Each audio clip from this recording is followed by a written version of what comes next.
Assalamualaikum semua. Hari ini saya ada ride.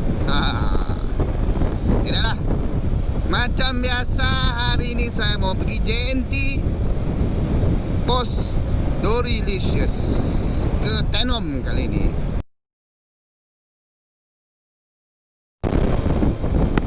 Cuaca macam, bukan lagi macam lah, cuaca memang hujan sudah sebelah sana tu. Sekarang di sini pun ada renyai-renyai, sudah rasa dia punya titisan-titisan hujan. Apa gayanya hujan. So saya rasa jalan terbaik saya sekarang ni ialah saya pergi ambil kereta. Saya tidak mau berbasah lah hari ini. Saya rasa itu jalan terbaik, saya pergi ambil kereta. Saya takut nanti hujan ni makin lebat.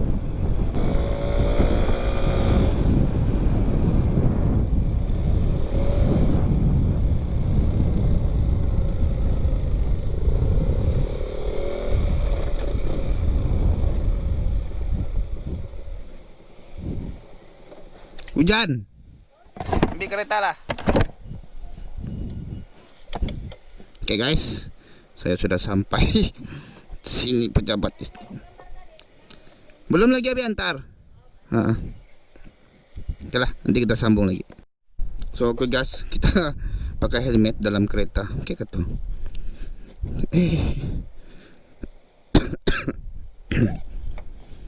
Hujan, jadi saya terpaksa juga pakai kereta lah. Kalau begitu sebaiklah juga kan, saya punya apa ni, tempat kerja wife sini tak jauh, so dekat saja, so saya boleh ambil kereta anytime.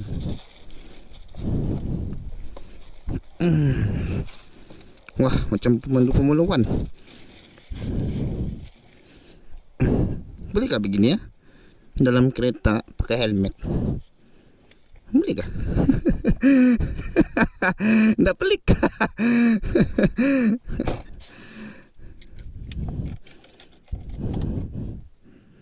Ini kalau polis tengok ni, oi, kau drift kah? Ayah. Oke lah, apa-apa nanti kita sambung lagi. Oke guys, terpaksa letak apa nih? Letak kamera begini. Saya lupa bawa J bracket tu ekstra lah. So saya emergency tadi pergi, sebenarnya semula-mula pakai motor tadi, and then tiba-tiba hujan. So bila hujan tu saya tak ada option lain membandingkan saya melainkan saya pergi ambil kereta tempat wife saya. Kalau tidak saya basah. Bukan tidak bawa baju hujan, ada bawa baju hujan, tapi saya malas mau berbasah. Itu saja. Tapi saya tak tahu pula kalau tiba-tiba cuaca ni tiba-tiba bagus, tak hujan. So minta maaf, view begini. Tidak apa, boleh banyak yang saya boleh buat. Saya lupa bawa J bracket. J bracket yang mounting di helmet ni pun melekat mati. Saya pun tak tahu macam mana saya boleh tenggam. Wesh. Saya pun tak tahu macam mana saya boleh gam. Mungkin bodoh sikit lah, lupa view dia. Okay. Tapi okey lah juga. Saya rasa boleh lah kalau setakat untuk buat vlog sekejap. Tiada juga apa-apa mau di banyak discuss lah, banyak mau diceritakan. Ada satu pertanyaan lah saya terima dari kawan. Banyaklah kawan-kawan saya tanya kan, Fi, kenapa kau nak buat vlog dulu waktu mancing? Kenapa nak buat fishing vlog? Saya pun terfikir juga kan sebenarnya, kenapa saya nak buat fishing vlog kan dulu. Sedangkan itu ialah saya punya passion, saya punya core, saya punya hobi.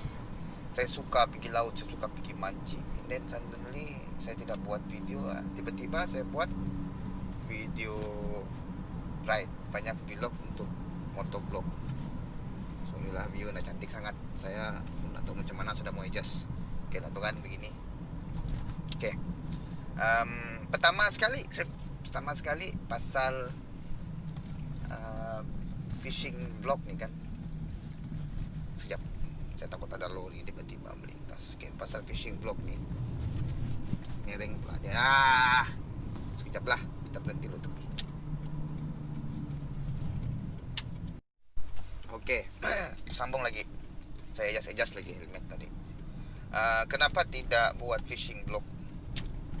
Okay, salah satu sebab ialah susah. Fishing vlog sangat susah. Sebab kita mau capture adegan memancing ni untuk strike ni agak susah. Bukannya kita sentiasa strike. Kadang-kadang ada masanya kita kumpau, kumpau berdarah. So untuk ambil macam footage strike tu bagi saya susah, sangat susah. Tapi kalau untuk video macam pergerakan ke laut apa semua tu, itu senang lah. Okay. And then kita pun panjang, masa dia panjang. Kita kena pandai estimate bateri berapa banyak mau guna, memory card berapa banyak mau guna. Dia bukan macam vlog ride. Vlog ride ni kita sentiasa bergerak. So kita record video ketika kita bergerak saja. And then bila kita sudah sampai satu destinasi, kita akan stop record. Lepas tu kita akan buat recording balik bila sudah sambung yang macam contoh sampai ke destinasi, and then kita akan buat satu vlog baru, satu record yang lain yang pulang lagi kan. Okay. Banding dengan fishing ni, mancing, dia ada susah, struggle dia susah. Saya banyak kawan yang buat vlog fishing ni, contoh Pisang, Leando, macam banyak. So saya nampak lah struggle diorang tu macam mana. Bila strike, macam mana kita mau kontrol pancing, dan kita kena alert pada kamera lagi, berbanding dengan motovlog lah. Itu salah satu sebab kenapa saya tidak buat fishing vlog. Okay, and then yang kedua, salah satu sebab dia ialah saya mau record apa yang saya buat, apa yang saya sudah pergi, kemana sudah saya pergi. Tapi sayangnya sebenarnya terlambat, sebab banyak ride yang saya tidak sempat record. Contohnya ride pergi Miri dulu. Saya belum terfikir untuk buat vlog, buat motovlog. So tiba-tiba saya terfikir untuk buat vlog, motovlog. And then saya mau, apa orang bilang, selagi sekarang ni masih muda, masih sehat, masih yalah kesihatan masih diizinkan, masih okey lagi. So rasanya saya buat motovlog dulu. Nantilah kita akan buat satu fishing punya vlog lah. Saya kira-kira saya akan kembali juga ke dunia hanyir tu. Saya akan pergi mancing balik semula. Ramai kawan-kawan tanya, Fi, kenapa nak mancing? Kenapa berhenti mancing? Kenapa jual set banyak apa semua segala? Salah satunya saya modalkan barang-barang pancing itu beli GoPro. And then saya ada buat motosikal sikit. Saya mau jelajah, saya mau jalan, saya mau pergi tengok tempat orang. Selama ni saya cuma pergi jalan, pergi laut. Sebenarnya kalau laut ni, kalau Sabah, saya rasa saya sudah habis buat pusingan mancing. Sampai ke Kudat, ke Tawau, ke Sempurna, and then pergi ke dekat yang di Sabah ni lah, Kikespar, semua sudah pergi. So rasanya cukup dulu, sebab ada lagi tempat yang saya rasa mau pergi, tapi belum lagi. Mungkin selepas saya puas buat motovlog, so saya akan buat video fishing, buat video mancing. Yang ketiga, kenapa tidak buat fishing vlog? Kenapa buat motovlog? Senang, motovlog lagi senang sebenarnya. Macam yang saya cakap tadi lah, motovlog senang. Dia cuma rekod kita punya pergerakan. So, kreativiti kita ialah untuk bercerita. Untuk bercerita apa yang rasanya perlu untuk kita cerita. Begitulah. And then kalau itulah macam saya cakap, kebanyakan fishing vlogger ni memang susah. Diorang struggle tu. Diorang struggle mau ambil footage, diorang mau tangkap footage, diorang mau tarik ramai audience dengan strike. Pergi mancing dapat strike, itu ialah bonus diorang bila diorang dapat strike, bila dapat record strike itu. Tapi bila tiada, so video diorang akan drop. Kebanyakannya begitu. So diorang akan kena cari scene-scene yang hebat, yang macam contoh mungkin diorang akan buat tutorial, mungkin diorang akan buat satu scene yang pergi casting, teknik-teknik casting, teknik-teknik jigging, apa itu slow pitch, apa itu fast pitch, apa itu slow jig punya jenis jig, macam mana guna ni. Kebanyakan orang akan buat begitu, macam mana mau ikat assist hook, macam mana mau guna ni, macam mana mau buat ni, reel ni untuk apa, lebih kurang begitu. So balik pada vlog pula. Vlog ni bagi saya simple. Itu yang kenapa saya buat. Kita cuma jalan dan record, dan kita bercerita di atas motor. Simple berbanding dengan tutorial. Itulah kenapa saya bilang saya tidak boleh buat tutorial. Saya bukan orang yang bijak. Saya cuma boleh buat video beginilah yang macam saya buat sekarang. Mungkin bulik sikit sebab video dia dari atas pergi bawah, dari bawah pergi atas begini. Boleh buat, saya lupa bawa J mounting. Mistake.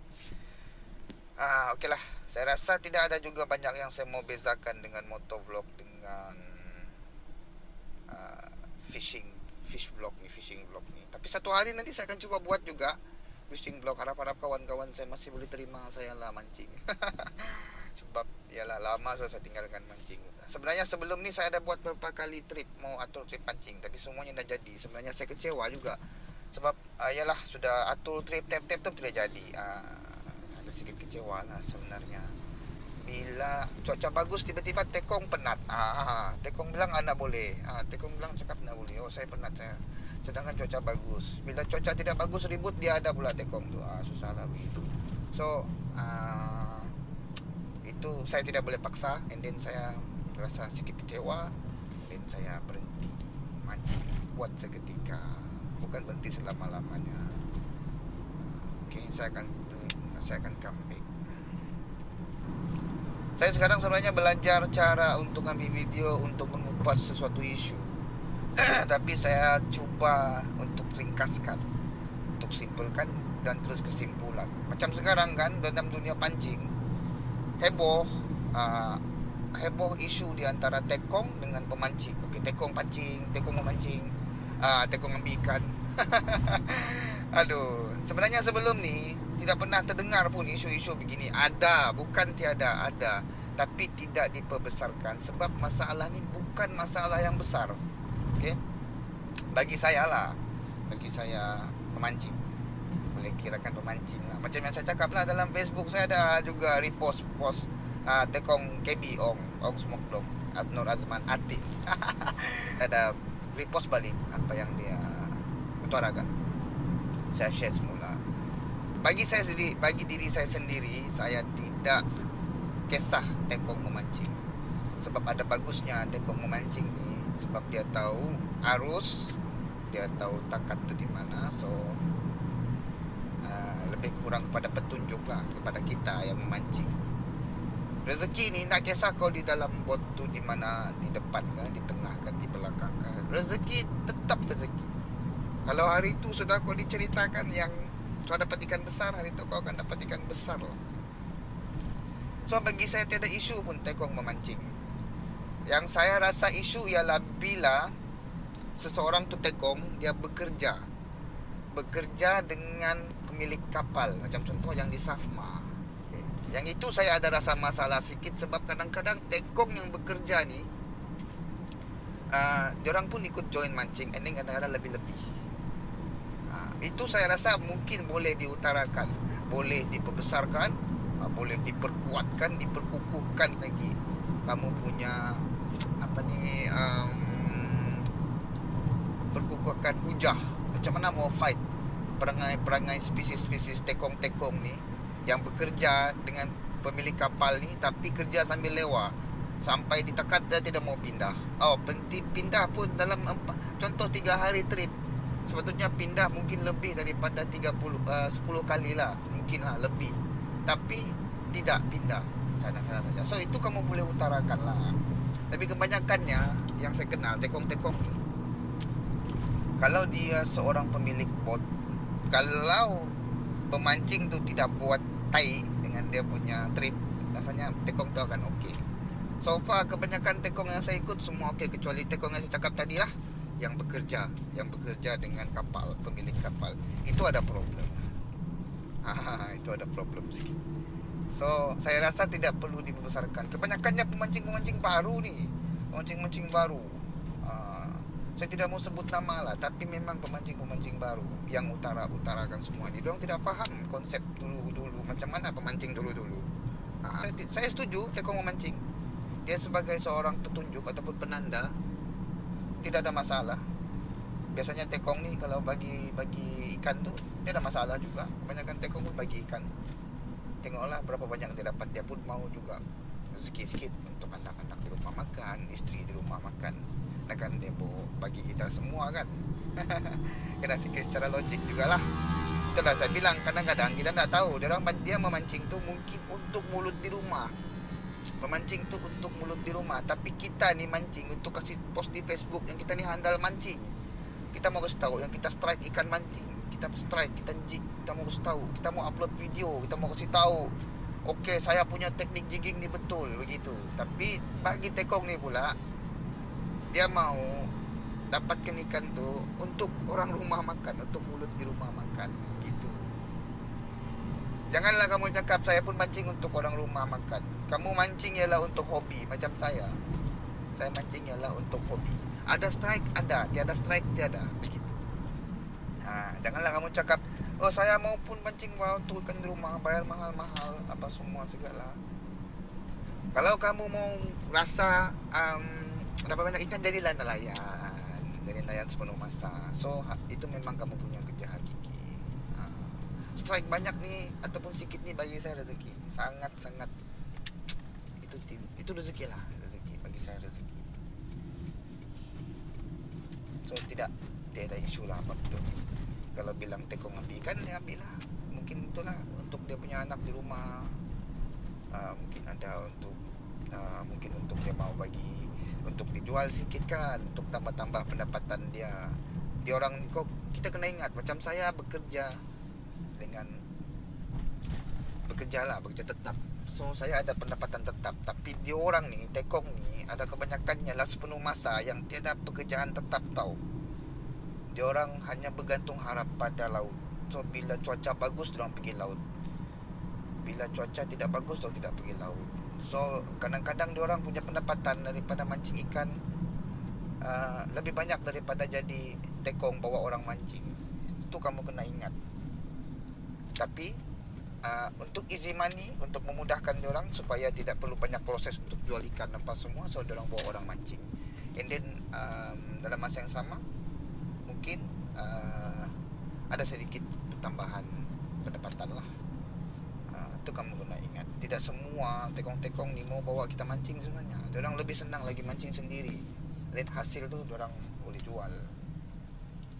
Tapi kadang-kadang untuk easy money, so senang lagi bawa orang mancing. So terus dapat cash on hand time tu juga. Kadang-kadang dia cari rezeki sikit lah untuk keluarga dia. Untuk isu pembahagian ikan, ini pun jadi isu. Pembahagian ikan pun jadi isu. Ini terpulang pada pemancing. Kalau dia rasa dia mau berbagi ikan tu satu grup, contohlah satu kapal 12 orang, mau bagi sama rata 12 orang, tidak ada masalah, terpulang. Okey, kita follow sikit sama sikit. Yang macam saya cakap, saya bukan nelayan, kita ni bukan nelayan. Kita mau mancing sebagai hobi. Ada ikan ada, tiada macam mana juga kan. Kalau tekong kita sudah berusaha sedaya upaya cari ikan tapi tiada juga, apa kita boleh cakap kan. And then pada yang pemancing ni pun janganlah terlampau mengharap sangat. Sebab okeylah, kita pun sudah kenal tekong-tekong ni. Contoh kita ikut Masdin, memang kita tahu dia tu power, dia banyak takat apa semua. So tapi janganlah terlampau berharap begitu kan. Panjang video ni. Sebab saya geram sebenarnya dengan isu-isu ini. Dulu ni tidak pernah bising pun pasal bagi-bagi ikan ni terpulang. Bagi-bagi ikan ni terpulang. Kalau kau rasa mau bawa ikan tu sendiri punya, terpulang. Tidak mau bagi-bagi, tidak apa, terpulang. Terpulang pada yang pemancing tu, sama ada dia mau ikan sama rata ataupun dia mau ikan dia sendiri punya. Terpulanglah pada dia. Janganlah kita kecam-kecam. Begitu. Sebab saya ni jenis yang okey, kalau contoh satu grup tu bilang bagi ikan, okeylah kita bagi sama rata. Contoh kadang-kadang nasib dia tidak bagus, dia turun mancing, ini dia mabuk laut. Tidak apalah, apa yang kami dapat tu itulah juga dia dapat. Kita tak tahu juga kan. Kadang-kadang kita kena kesian, kita kena consider dia bukan mau mabuk sebenarnya, tapi apa boleh buat, dia tidak boleh tahan mabuk. So apa yang kita boleh tolong, kita tolong dia sedikit lah, ada ikan sedikit kita bagi sama rata.